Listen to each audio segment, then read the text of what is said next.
Okay. ഇനി അടുത്തതായിട്ട് നമ്മൾ പറയാൻ പോകുന്നത് CRMൻ്റെ 3 തരങ്ങളെ കുറിച്ചിട്ടാണ്. CRM പ്രധാനമായിട്ടും 3 തരങ്ങളാണ്. അതായത് ഓപ്പറേഷണൽ CRM, അനാലിറ്റിക്കൽ CRM, അതുപോലെ തന്നെ കൊലാബറേറ്റീവ് CRM. ഇത്തരത്തിലുള്ള 3 കസ്റ്റമർ റിലേഷൻഷിപ്പ് മാനേജ്മെൻറ്റുകളാണ് നമ്മൾ പ്രധാനമായിട്ടും പറയാറുള്ളത്. ഓരോന്നും ഓരോ രീതിയിലാണ്, ഓരോ പേർപ്പസാണ് ഓരോന്നിനുള്ളത്. ആ ഏരിയകളിൽ ഇപ്പോൾ ഫസ്റ്റ് നമ്മൾ ഓപ്പറേഷണൽ CRM എന്ന് പറയുന്ന ആ ഒരു ഏരിയയിൽ വരുന്ന കാര്യങ്ങൾ എന്തൊക്കെയാണെന്ന് നോക്കിയാൽ ഡേ ടു ഡേ ഇപ്പോൾ ഡെയിലി നമ്മുടെ കമ്പനിയുമായി ബന്ധപ്പെട്ട് നടക്കുന്ന സെയിൽസ് ആണെങ്കിലും മാർക്കറ്റിംഗ് ആണെങ്കിലും കസ്റ്റമർ സർവീസ് അല്ലേ, ഇതൊക്കെ എന്ന് പറഞ്ഞാൽ ഇതിൻ്റെ ഓപ്പറേഷണൽ എന്ന് പറഞ്ഞാൽ ഒരു പ്രവർത്തനപരമായിട്ടുള്ള എന്നുള്ളതാണല്ലോ. അപ്പോൾ ആ ഒരു രീതിയിലുള്ള കസ്റ്റമർ റിലേഷൻ, കസ്റ്റമറുമായിട്ട് നമ്മൾ ഇടപെടുന്ന കാര്യങ്ങൾ. അപ്പോൾ അതൊക്കെയാണ് പ്രധാനമായിട്ടും ഓപ്പറേഷണൽ CRMൽ വരുന്നത്. പിന്നെ അതുപോലെ രണ്ടാമത്തെ ഒരു കാര്യം നോക്കുകയാണെന്നുണ്ടെങ്കിൽ, ഇപ്പോൾ രണ്ടാമത്തെ കാര്യത്തിലേക്ക് വരുന്നതിന് മുമ്പായിട്ട് ഇപ്പോൾ ഓപ്പറേഷണൽ CRMന് നമുക്കൊരു ഉദാഹരണം എങ്ങനെ പറയാമെന്ന് വെച്ചാൽ, ഇപ്പോൾ ഒരു ക്ലയൻറ്റ്, നമ്മുടെ ഒരു കസ്റ്റമർ എന്ത് ചെയ്യുന്നു, നമ്മളോട് ഒരു പരസ്യം മാർക്കറ്റ് ചെയ്യുന്നു. ആ പരസ്യത്തിൽ ഒരു ക്ലയൻറ്റ് എന്ത് ചെയ്യാണ്, ഒരു ഫോം ഫില്ല് ചെയ്യാണ്. സ്വാഭാവികമായിട്ടും അങ്ങനെയാണല്ലോ, ഒരു പരസ്യത്തിന് അയാൾ ഒരു ഒരു എൻക്വയറി ചെയ്യുന്നു. അപ്പോൾ സ്വാഭാവികമായിട്ടും നമുക്ക് ആ എൻക്വയറി ചെയ്തതുമായി ബന്ധപ്പെട്ടുള്ള ഒരു മെയിൽ അല്ലെങ്കിൽ ഒരു വാട്സപ്പ് മെസ്സേജ് നമ്മൾ തിരിച്ചയക്കുന്നു അല്ലേ. പിന്നെ അപ്പോൾ അതോടൊപ്പം തന്നെ നമുക്ക് കൃത്യമായിട്ടൊരു മെസ്സേജ് വരും. എന്ത്, ഇന്ന ആളിങ്ങനെ എൻക്വയറി ചെയ്തിട്ടുണ്ട്, അതല്ലെങ്കിൽ ഇന്ന ആളിങ്ങനെ ഇതുമായി ബന്ധപ്പെട്ട് ചോദിച്ചിട്ടുണ്ട് എന്നുള്ളൊരു അറിയിപ്പ് നമുക്ക് കിട്ടും. സ്വാഭാവികമായിട്ടും നമ്മൾ എന്ത് ചെയ്യുന്നു, ഫോളോ അപ്പ് കാൾ അല്ലേ, നമുക്ക് നമ്മൾ ആളെ ഇതുമായി ബന്ധപ്പെട്ടുള്ള കാര്യങ്ങൾ അറിയാനും ഒന്ന് കൺഫേം ആക്കാനും വേണ്ടി നമ്മൾ വിളിക്കും, സംസാരിക്കും അല്ലേ. അപ്പോൾ ഇത്തരത്തിലുള്ള കാര്യങ്ങളൊക്കെയാണ് ഈ ഒരു ഓപ്പറേഷണൽ CRM എന്ന് പറയുന്ന ഒരു ഏരിയയിൽ വരുന്നത്. ഓക്കെ. പിന്നെ അതുപോലെ ഇനി അനാലിറ്റിക്കൽ CRM എന്ന് പറഞ്ഞു കഴിഞ്ഞാൽ കസ്റ്റമർ ബിഹേവിയർ, കസ്റ്റമേഴ്സിനെ കുറിച്ച് കൃത്യമായി മനസ്സിലാക്കി അവരുടെ പെരുമാറ്റം, അവരുടെ എന്താ പറയുക, അവരുടെ മുൻകാലത്തെ പർച്ചേസുകൾ, അവരുടെ സാമ്പത്തിക ഭദ്രത, ഇത്തരത്തിലുള്ള A to Z കാര്യങ്ങൾ, കസ്റ്റമറുമായിട്ട് ബന്ധപ്പെട്ടുള്ള കാര്യങ്ങൾ കൃത്യമായിട്ട് മനസ്സിലാക്കി അതിനെ അനാലിസിസിന് വിധേയമാക്കിയിട്ട് ആ അനാലിസിസിന് അല്ലേ ശേഷമാണ് നമ്മൾ ആ ഓരോ കസ്റ്റമേഴ്സിനുമായിട്ടും ശരിക്കും ഇടപെടുന്നത്. അപ്പോൾ ഇത്തരത്തിലുള്ള കാര്യങ്ങളൊക്കെ അതിലിപ്പോൾ സെഗ്മെൻറ്റേഷൻ, അതുപോലെ പ്രെഡിക്റ്റീവ് അനാലിസിസ്, അത്തരത്തിലുള്ള കാര്യങ്ങളൊക്കെയാണ് വരുന്നത്. അപ്പോൾ ഇത്തരത്തിലുള്ള ഒരു അനാലിസിസും അതിന് ശേഷമുള്ള ആ ഒരു ഇടപെടലും കാര്യങ്ങളൊക്കെയാണ് ഈ ഒരു അനാലിറ്റിക്കൽ CRM എന്ന് പറയുന്ന ഒരു ഏരിയയിൽ ഉൾപ്പെടുന്നത്. ഓക്കെ. ഇനി അടുത്തത് പിന്നെ കൊലാബറേറ്റീവ് CRM അല്ലേ. അതിൽ പ്രധാനമായിട്ടും വരുന്നത് നമ്മൾ ഈ പറഞ്ഞ പോലെ തന്നെ നമ്മുടെ കസ്റ്റമേഴ്സിൻ്റെ ഡാറ്റ നമ്മുടെ ടീമിൻ്റെ ഇടയിൽ തന്നെ കൃത്യമായിട്ട് ഷെയർ ചെയ്യുക എന്നുള്ളതാണ് കൊലാബറേറ്റീവ് CRM. അതിപ്പോൾ എന്താ പറയുക, ഇപ്പോൾ ഒരു ഉദാഹരണത്തിന് നമ്മുടെ കമ്പനിയിലെ ഒരു ഡിപ്പാർട്ട്മെൻറ്റാണ് മാർക്കറ്റിംഗ് ഡിപ്പാർട്ട്മെൻറ്റ്. സെയിൽസിന് വേറെ ഡിപ്പാർട്ട്മെൻറ്റ് ഉണ്ടാവും, സപ്പോർട്ട് ടീം അല്ലേ, അതായത് കസ്റ്റമർ കെയർ എന്ന രീതിയിൽ നമ്മൾ അവരുടെ ആവശ്യങ്ങൾക്ക് അവരുടെ ഒരു ഹെൽപ്പ് ലൈനായിട്ട് നിൽക്കുന്ന ഒരു ടീം. അപ്പോൾ ഇതിൻ്റെ ഇടയിലുള്ള ഒരു കൊലാബറേഷൻ അല്ലെങ്കിൽ ഇപ്പോൾ ഒരു കസ്റ്റമറെ കുറിച്ചുള്ള ഒരു വ്യക്തമായൊരു ധാരണ ഈ 3 ടീമിൻ്റെ ഇടയിലും ഷെയർ ചെയ്യപ്പെടണം അല്ലേ. അപ്പോൾ അതിന് വേണ്ടിയിട്ട് അത്തരത്തിലുള്ള ഒരു കൊലാബറേഷനാണ് ഇവിടെ മെയിനായിട്ട് ഈ കൊലാബറേറ്റീവ് CRM എന്നതുകൊണ്ട് നമ്മൾ പ്രധാനമായിട്ട് ഉദ്ദേശിക്കുന്നത്. അപ്പോൾ ഇത്തരത്തിലുള്ള 3 CRMകളാണ്. അതായത് first one operational CRM, analytical CRM, പിന്നെ അതുപോലെ തന്നെ third one collaborative CRM. Okay. പിന്നെ അതുപോലെ തന്നെ അടുത്തത് ഇനിയിപ്പോൾ നമ്മളിപ്പോൾ അതിനൊരു ഉദാഹരണം പറയുകയാണെന്നുണ്ടെങ്കിൽ, ഇപ്പോൾ നമ്മൾ നേരത്തെ പറഞ്ഞൊരു കാര്യമാണ് അല്ലേ, ഇപ്പോൾ കൊളാബറേറ്റീവ് CRMന് ഉദാഹരണം നമ്മൾ നേരത്തെ പറഞ്ഞല്ലോ. ഒരു കസ്റ്റമർ കെയറിലേക്ക് ഒരാൾ വിളിക്കുകയാണ്, എന്തെങ്കിലും ഒരു ആവശ്യത്തിന് വേണ്ടിയിട്ട് വിളിക്കുകയാണ്.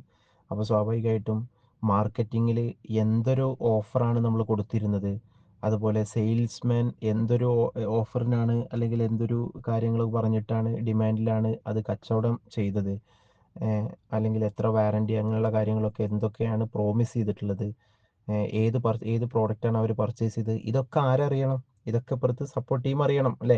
അപ്പോൾ ഇത്തരത്തിൽ കസ്റ്റമേഴ്സിൻ്റെ മുഴുവൻ ഡാറ്റയും അവർക്കിടയിൽ പരസ്പരം ഷെയർ ചെയ്യപ്പെടുന്ന തരത്തിൽ ഉള്ള ഒരു സംവിധാനം ഉണ്ടാവണം. അതാണ് കൊളാബറേറ്റീവ് CRM എന്ന് പറയുന്നത്. Okay.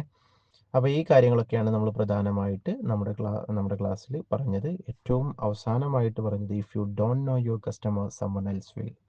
If you don't know your customer, if you have if you don't have any much idea about your customer, അല്ലേ, നമ്മുടെ കസ്റ്റമറെ കുറിച്ചിട്ടൊരു വ്യക്തമായൊരു ധാരണ, ഒരു ബോധ്യം നമുക്കില്ലെങ്കിൽ തീർച്ചയായിട്ടും എന്ത് ചെയ്യും? സമ്മൺ എൽസ് വിൽ, മറ്റൊരാൾക്ക് ഉണ്ടാകും. അപ്പോൾ നമ്മുടെ കസ്റ്റമേഴ്സിനെ അവർ സ്വാഭാവികമായിട്ടും അവരുടെ കസ്റ്റമേഴ്സാക്കി മാറ്റുന്ന ഒരു സാഹചര്യം ഉണ്ടാകും. നമുക്ക് കസ്റ്റമേഴ്സിനെ കുറയും. സ്വാഭാവികമായിട്ടും നമ്മുടെ കമ്പനി അല്ലെങ്കിൽ നമ്മുടെ ഫേം, നമ്മുടെ ആ ഒരു ബിസിനസ്, അത് സ്വാഭാവികമായിട്ടും ഒരു ഫെയിലിയറായി മാറാനുള്ള ഒരു സാഹചര്യം ഉണ്ടാകും. കസ്റ്റമർ ഈസ് ദ കിങ്, അല്ലേ? അതാണ് നമ്മൾ എപ്പോഴും പറയാറുള്ളത്. കസ്റ്റമർ, CRM എന്ന് പറയുന്നത് is about relationship, not records.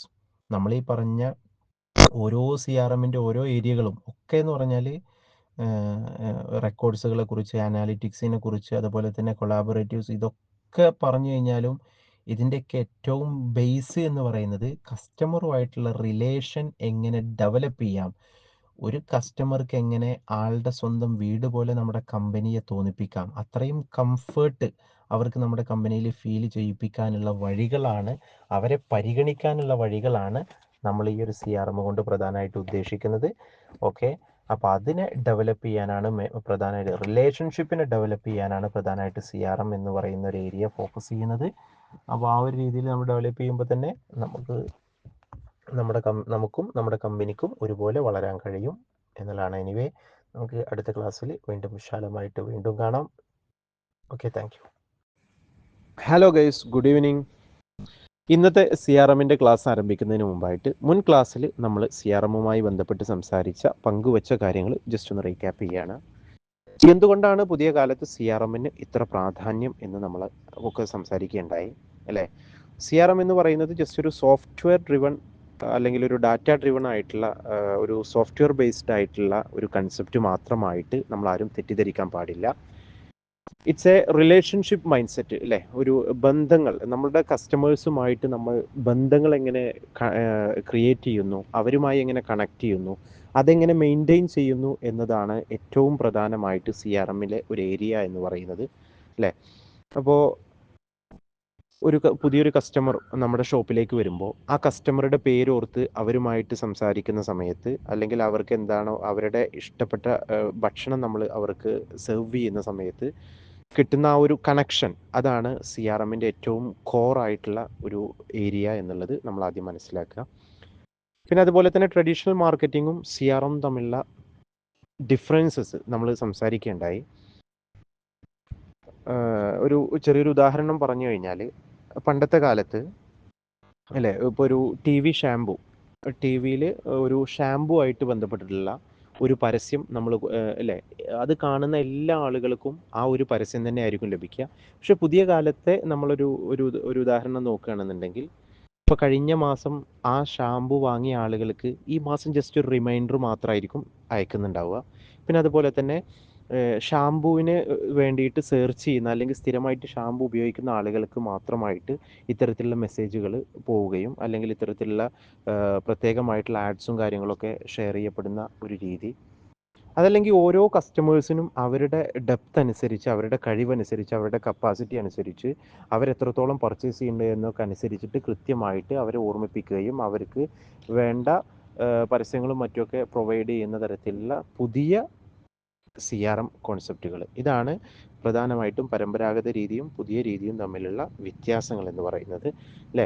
അപ്പോൾ ഇതിലെ ഏറ്റവും കോറായിട്ടുള്ള ഒരു കാര്യം എന്ന് പറയുന്നത് right message to the right person at the right time. അതാണ് ഏറ്റവും നല്ല മെസ്സേജസ് അതിൻ്റെ ഏറ്റവും ഉചിതമായ ആളുകൾക്ക് ഉചിതമായ സമയത്ത് നമ്മുടെ പുതിയ കാലത്ത് CRMന് എന്ത് ചെയ്യാൻ കഴിയുന്നുണ്ട്, എത്തിക്കാൻ കഴിയുന്നുണ്ട് എന്നുള്ളത് വളരെ വലിയ ഒരു പ്രാധാന്യമുള്ള സംഗതിയാണ്. ഓക്കെ, പിന്നെ അടുത്തത്, ഇനി CRMൻ്റെ ബെനിഫിറ്റ്സ് നമ്മൾ പറയുകയാണെന്നുണ്ടെങ്കിൽ, ജസ്റ്റ് ആദ്യം ഓടിച്ചു പറയാം. ബെറ്റർ കസ്റ്റമർ സർവീസ് ആണ്. പിന്നെ അതുപോലെ തന്നെ increased sales, strong customer loyalty, പിന്നെ അതുപോലെ തന്നെ ഡാറ്റ ഡ്രിവൺ ഡിസിഷൻസ്, അതുപോലെ ടീം കൊളാബറേഷൻ. ജസ്റ്റ് ഫാസ്റ്റായിട്ട് പറഞ്ഞു പോവാണ്. ഏറ്റവും ബെസ്റ്റായിട്ട് ഉള്ള ഫസ്റ്റ് ബെനിഫിറ്റ് എന്ന് പറയുന്നത് ഇംപ്രൂവ്ഡ് കസ്റ്റമർ സർവീസാണ്. അതായത് ഒരു കസ്റ്റമർ നമ്മളുടെ അടുത്തേക്ക് വന്നു കഴിഞ്ഞാൽ ആ കസ്റ്റമറെ കുറിച്ചിട്ടുള്ള മുഴുവൻ ഹിസ്റ്ററിയും നമ്മുടെ വിരൽത്തുമ്പിലുണ്ടാവും. നമ്മുടെ സോഫ്റ്റ്വെയറിൽ അതൊക്കെ ഓൾറെഡി ഫീഡ് ചെയ്യപ്പെട്ടിട്ടുണ്ടാവും. ആ ആളുടെ കപ്പാസിറ്റി എന്താ, ആൾ എത്രത്തോളം മുമ്പ് പർച്ചേസ് ചെയ്തിട്ടുണ്ട്, നമ്മൾ ഏതൊരു കമ്പനിയിലാണെങ്കിലും എന്തൊരു പ്രോഡക്റ്റ് ആണെങ്കിലും ആൾ എത്രത്തോളം പർച്ചേസ് ചെയ്തിട്ടുണ്ട്, ആൾക്ക് എത്രത്തോളം പർച്ചേസ് ചെയ്യാൻ കഴിയും, ആൾ ബൾക്കായിട്ട് എടുക്കുന്ന ആളാണോ, എത്രയൊക്കെ മാസം ഇടവിട്ടിട്ടാണ് ആൾ പർച്ചേസ് ചെയ്യുന്നത് എന്ന് തുടങ്ങിയിട്ടുള്ള മുഴുവൻ കാര്യങ്ങളും അവിടെ റെക്കോർഡഡ് ആയിരിക്കും. അപ്പോൾ ഫുൾ കസ്റ്റമർ ഹിസ്റ്ററി അവിടെ ഉണ്ടാവും എന്നർത്ഥം. ഓക്കെ, ഇപ്പോൾ ഇനിയിപ്പോൾ അതിന് ഒന്നുകൂടെ നമുക്കൊക്കെ കൂടുതൽ റിലേറ്റ് ചെയ്യാൻ കഴിയുന്നൊരു എക്സാമ്പിൾ പറയുകയാണെന്നുണ്ടെങ്കിൽ, ഇപ്പോൾ നമ്മൾ ആമസോണിൽ നമ്മളൊരു സാധനം നമ്മൾ പർച്ചേസ് ചെയ്യുന്ന സമയത്ത്, ഓക്കെ, ഇനിയിപ്പോൾ അതല്ല, നമ്മൾ കസ്റ്റമർ കെയറിൽ ആമസോണിനെ വിളിക്കുകയാണ്. ഓക്കെ, ആമസോണിൻ്റെ കസ്റ്റമർ കെയറിനെ നമ്മൾ കോൺടാക്ട് ചെയ്യാണ്. അപ്പോൾ ആമസോണിന് അറിയാം നമ്മൾ എന്താണ് ഓർഡർ ചെയ്തത്, അല്ലെങ്കിൽ നമ്മൾ മുമ്പ് ഇത്തരത്തിലുള്ള കംപ്ലയിൻറ്റ്സ് എന്തെങ്കിലുമൊക്കെ വെച്ചിട്ടുണ്ടായിരുന്നോ, ഈ ഡെലിവറി ഇഷ്യൂസ് എന്താണെന്നൊക്കെ കൃത്യമായിട്ട് ആമസോണിന് അറിയും. അപ്പോൾ നമ്മൾ സ്ഥിരമായിട്ട് വാങ്ങുന്ന ആളാണോ എന്നുള്ള കാര്യങ്ങളൊക്കെ ആമസോണിന് ഓൾറെഡി അറിയാം. അപ്പോൾ അതിനനുസരിച്ചിട്ട് ആമസോൺ നമ്മളോട് ഡീൽ ചെയ്യും എന്നുള്ളതാണ്. അപ്പോൾ ഇത്തരത്തിലുള്ള ഒരുപാട് കസ്റ്റമർ റിലേറ്റഡ് ആയിട്ടുള്ള ഒരുപാട് സൗകര്യങ്ങൾ എന്ത് ചെയ്യുന്നുണ്ട്, അതാണ് പറഞ്ഞ ഇംപ്രൂവ്ഡ് കസ്റ്റമർ സർവീസ് എന്ന് പറയുന്നത്. ഇത്തരത്തിലുള്ള ഒരുപാട് സൗകര്യങ്ങൾ പുതിയ കാലത്ത് CRM ആയിട്ട് ബന്ധപ്പെട്ടിട്ട് നമുക്ക് കിട്ടുന്നുണ്ട്. ഇനി രണ്ടാമത്തെ ഒരു കാര്യം എന്ന് പറയുന്നത് ഇൻക്രീസ്ഡ് സെയിൽസ് ആണ്, അല്ലേ? സ്വാഭാവികമായിട്ടും നമുക്കറിയാം പുതിയ കാലത്ത് നമ്മുടെ സോഹോ CRM, അതുപോലെ തന്നെ സെയിൽസ് ഫോഴ്സുകൾ തുടങ്ങിയിട്ടുള്ള പുതിയ കാലത്ത് CRM ടൂൾസൊക്കെ ഉപയോഗിച്ചുകൊണ്ട്, അതായത് നമ്മുടെ പുതിയ കാലത്തുള്ള CRMൻ്റെ സോഫ്റ്റ്വെയർസ് ആണ് അതൊക്കെ. അപ്പോൾ അതൊക്കെ ഉപയോഗിച്ച് കഴിഞ്ഞാൽ കൃത്യമായിട്ട് ഏതെങ്കിലും ഒരു ക്ലയൻറ്റ് അല്ലെങ്കിൽ നമ്മുടെ ഒരു വ്യക്തി നമ്മുടെ പ്രോഡക്റ്റിന് ഒരു താല്പര്യം കാണിച്ചിട്ടുണ്ടെങ്കിൽ, ആ താല്പര്യം കാണിച്ച വ്യക്തിക്ക് അപ്പോഴല്ല ഇനി എപ്പോഴാണെങ്കിലും അതുമായി ബന്ധപ്പെട്ട് കൃത്യമായിട്ട് ഫോളോ അപ്പ് ചെയ്യാനും, ആളുടെ താല്പര്യത്തിൻ്റെ സ്റ്റാറ്റസ് അറിയുവാനും, അതിനെ റിമൈൻഡ് ചെയ്യാനും ഒക്കെയുള്ള റിമൈൻഡറും കാര്യങ്ങളൊക്കെ സെറ്റ് ചെയ്ത് കൃത്യമായിട്ട് മുന്നോട്ട് കൊണ്ടുപോകാൻ കഴിയുന്ന ഒരു ഏരിയയാണ് ഈ. അപ്പോൾ അതുവഴി നമുക്ക് എന്ത് ചെയ്യാൻ കഴിയും, കൂടുതലായിട്ട് സെയിൽസ് ഇൻക്രീസ് ചെയ്യാൻ കഴിയും. ഫോളോ അപ്പ് ആണ് നമുക്കറിയാവുന്ന, നമ്മളൊക്കെ മനസ്സിലാക്കിയിട്ടുള്ള പോലെ ഫോളോ അപ്പ് എന്ന് പറയുന്നത് അത്രയും പ്രധാനപ്പെട്ട കാര്യമാണ്. ബിസിനസ്സിൽ ഏതൊരു ബിസിനസ് ആണെങ്കിലും അതിൽ ഫോളോ അപ്പ് അത്രയും പ്രധാനപ്പെട്ട കാര്യമാണ്. ഫോളോ അപ്പ് എന്താണെന്ന് നമ്മൾ ക്ലാസ്സിൽ പറഞ്ഞിട്ടുണ്ടായിരുന്നു, അല്ലേ? ഫോളോ അപ്പ് എന്ന് പറഞ്ഞാൽ സിംപ്ലി അത് ഒരു പിന്തുടരുക എന്ന് പറയും, അല്ലേ?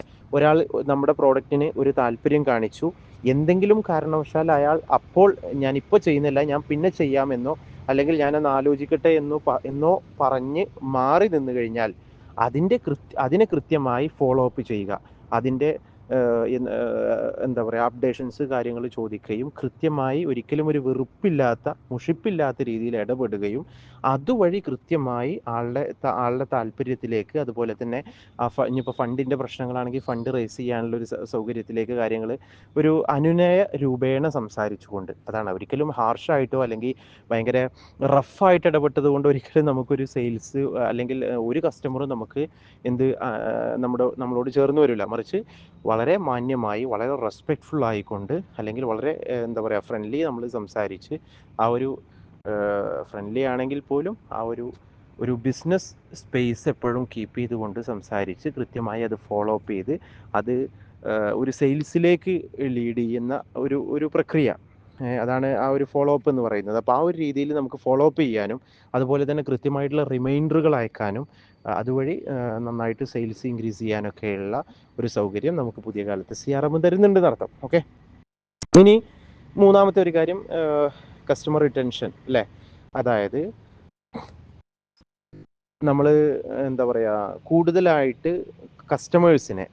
കൂടുതൽ കസ്റ്റമേഴ്സിനെ നമ്മൾ കണ്ടെത്തുന്നതിനേക്കാളേറെ നമുക്ക് എളുപ്പം നമുക്ക് ഓൾറെഡി ഉള്ള കസ്റ്റമേഴ്സിനെ അവരെ സ്ഥിരമായിട്ട് നമ്മളുടെ കസ്റ്റമേഴ്സ് തന്നെ ആക്കുന്ന രീതിയിൽ നമുക്ക് ചെയ്യാൻ ഈ പുതിയ കാലത്തെ CRMകൾ ഒരുപാട് ഉപകരിക്കും എന്നുള്ളതാണ് സത്യം, അല്ലേ? ഓക്കെ, പിന്നെ അതുപോലെ തന്നെ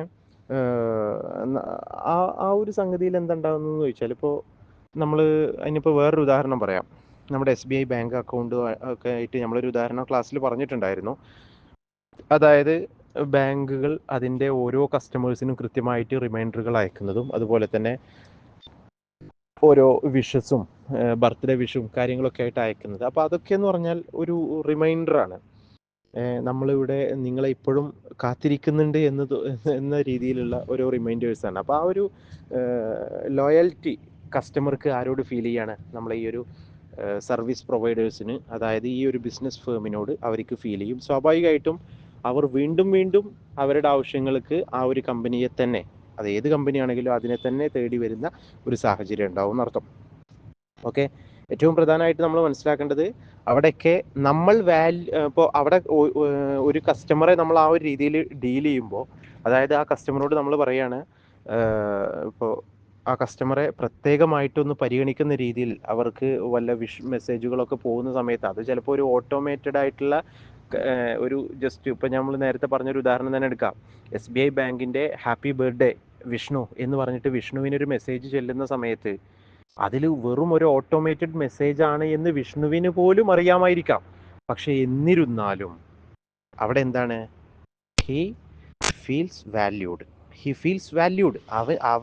അവനെ അവിടെ വില വെച്ചിട്ടുണ്ട് എന്ന ഒരു തോന്നൽ, അവനിക്ക് അവിടെ വില ഉണ്ട്, അവനിക്ക് ഒരു വാല്യൂ ഉണ്ട് ആ ഒരു ബാങ്കിൽ, ആ ഒരു കസ്റ്റമർ എന്ന നിലക്ക് അവനിക്ക് അവിടെ എന്തുണ്ട്, ഒരു വാല്യൂ ഉണ്ട് എന്ന ഒരു തോന്നൽ അവനിക്ക് ഉണ്ടാവുകയും അതുവഴി സ്വാഭാവികമായിട്ടും അവൻ വീണ്ടും തിരിച്ചു വരും. അതുപോലെ തന്നെ മറ്റുള്ളവർക്ക് റെക്കമെൻഡ് ചെയ്യാനും നല്ല അല്ലേ, അതൊക്കെ തന്നെയാണ് ഒരു CRMൻ്റെ ഏറ്റവും വലിയൊരു പ്രത്യേകത എന്ന് പറയുന്നത്. പിന്നെ അതുപോലെ തന്നെ ഏറ്റവും വലിയൊരു അടുത്തൊരു ബെനിഫിറ്റ് എന്ന് പറഞ്ഞാൽ ബെറ്റർ അനാലിറ്റിക്സ് ആൻഡ് ഡിസിഷൻസ്. അതായത് ഇപ്പോൾ നമ്മൾ നേരത്തെ പറഞ്ഞ പോലെ തന്നെ എന്താ പറയുക, ഒരു കസ്റ്റമർ നമ്മൾ വരുന്ന സമയത്ത് ആ കസ്റ്റമറുടെ ഡ്രസ്സിലോ അല്ലെങ്കിൽ അതങ്ങനെ ഒന്നും അല്ല അല്ലേ, അങ്ങനെ ഉള്ള അവരുടെ പ്രത്യക്ഷമായിട്ട് അവൻ ഏത് കോലത്തിലാണ് എന്നുള്ളതിനേക്കാളൊക്കെ അപ്പുറത്ത് ആ കസ്റ്റമർ ഇത്തരത്തിലുള്ള എന്തൊക്കെ സാധനങ്ങൾ മുമ്പ് നമ്മുടെ ഷോപ്പുമായിട്ട് ബന്ധപ്പെട്ട് പർച്ചേസ് ചെയ്തിട്ടുണ്ട്, അതല്ലെങ്കിൽ ഇപ്പോൾ ഇതുപോലുള്ള സാധനങ്ങൾ അയാൾ വാങ്ങാറുണ്ടോ, ഇനിയിപ്പോൾ മുമ്പ് നമ്മുടെ അടുത്ത് വന്ന കസ്റ്റമർ ആണെങ്കിൽ അയാൾ മുമ്പ് എത്രത്തോളം പർച്ചേസ് ചെയ്തിട്ടുണ്ട്, എത്രത്തോളം ആൾക്ക് എന്താ പറയുക, അയാൾക്ക് റീപർച്ചേസിങ് വരുന്നുണ്ട്, എത്ര ബൾക്കായിട്ടാണ് ആൾ എടുക്കുന്നത്, എത്ര കാലത്തിന് ശേഷം, ഇപ്പോൾ ഒരു മാസത്തിൽ എത്ര തവണ ആൾ പർച്ചേസ് ചെയ്യും, ഇത്തരത്തിലുള്ള കാര്യങ്ങളൊക്കെ മുഴുവനായിട്ട് നമ്മളവിടെ എന്താ പറയുക, നമ്മുടെ കയ്യിൽ രേഖയുണ്ടെങ്കിൽ അല്ലേ, ആ രേഖക്കനുസരിച്ച് നമുക്ക് ആളോട് ഡീൽ ചെയ്യാൻ കഴിയും. ആളെ കൂടുതലായിട്ട് പരിഗണിക്കാനും അതല്ലെങ്കിൽ ആൾക്ക് വേണ്ട കാര്യങ്ങളൊക്കെ ചെയ്തു കൊടുക്കാനും ആ ഒരു രീതിയിൽ ഞങ്ങൾ അറിയുന്നുണ്ട്, ഞങ്ങൾ പ്രത്യേകം പരിഗണിക്കുന്നുണ്ട് എന്ന രീതിയിൽ തന്നെ അവരോടൊക്കെ നമുക്ക് പെരുമാറാനും ഇടപെടാനും കഴിയും. അപ്പോൾ അതുവഴി നമുക്ക് എന്ത് ചെയ്യും, കൂടുതൽ ഈ പറഞ്ഞ മാതിരി വീണ്ടും അതൊരു ഇൻക്രീസ്ഡ് സെയിൽസ് എന്ന് പറയുന്ന ആ ഒരു രീതിയിലേക്ക്, അതായത് പിന്നെ അതുപോലെ തന്നെ കച്ചവടവുമായി ബന്ധപ്പെട്ട് കൂടുതൽ നല്ല തീരുമാനങ്ങൾ എടുക്കാനൊക്കെ എന്ത് ചെയ്യും, നമുക്ക് കഴിയുമെന്നർത്ഥം. ഓക്കെ, പിന്നെ അതുപോലെ തന്നെ ഏറ്റവും പ്രധാനപ്പെട്ട ഒരു കാര്യം എന്ന് പറഞ്ഞാൽ അടുത്തൊരു ബെനിഫിറ്റ് ആയിട്ട് പറയുന്നതാണ് ഇൻറ്റേർണൽ ടീം കൊളാബറേഷൻ അല്ലേ, അതായത് ടീം കൊളാബറേഷൻ അതല്ലെങ്കിൽ ടീം കോർഡിനേഷൻ എന്ന് പറയാം.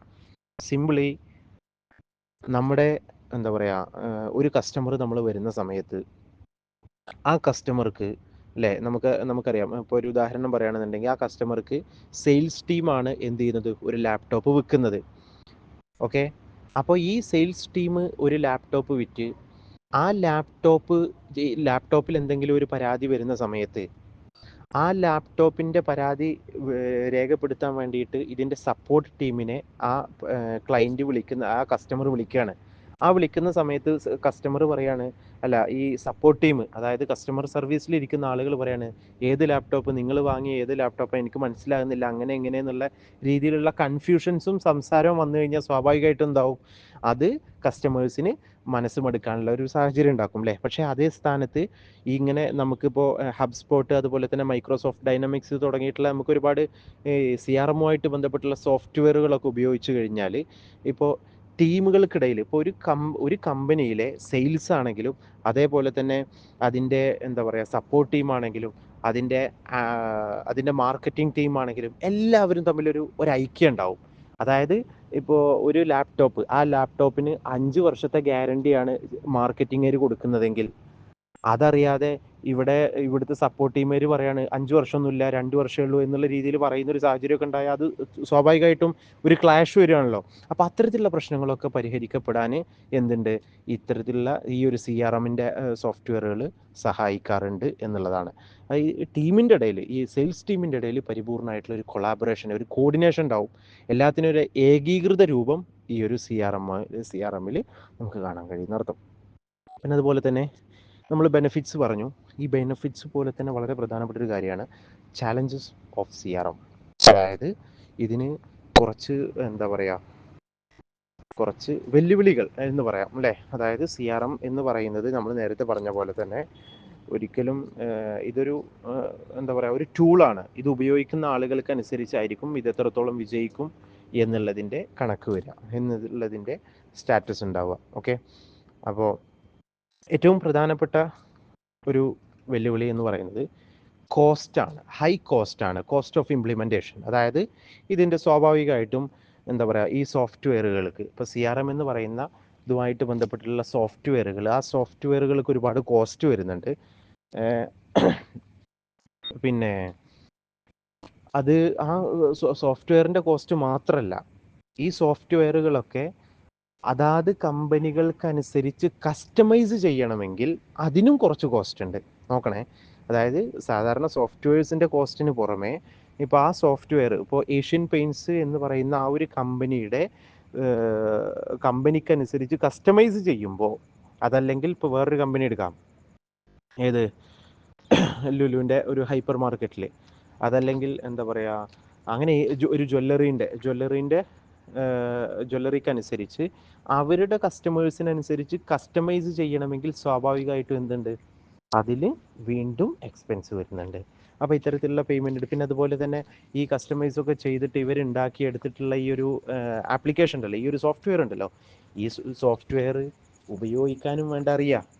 അങ്ങനെ ഉണ്ടല്ലോ സോഫ്റ്റ്വെയർ.